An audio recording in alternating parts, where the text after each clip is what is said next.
Kai Tak International Airport was the international airport of Hong Kong from 1925 until 1998. It was officially known as Hong Kong International Airport from 1954 to 6 July 1998, when it was closed and replaced by the new Hong Kong International Airport at Chek Lap Kok, 30 kilometres to the west.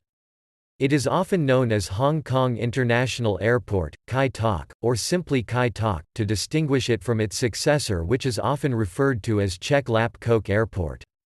With numerous skyscrapers and mountains located to the north and its only runway jutting out into Victoria Harbour, landings at the airport were dramatic to experience and technically demanding for pilots.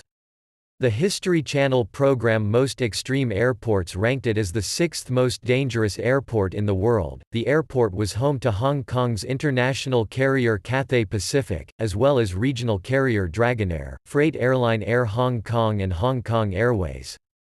The airport was also home to the former RAF Kai Tak.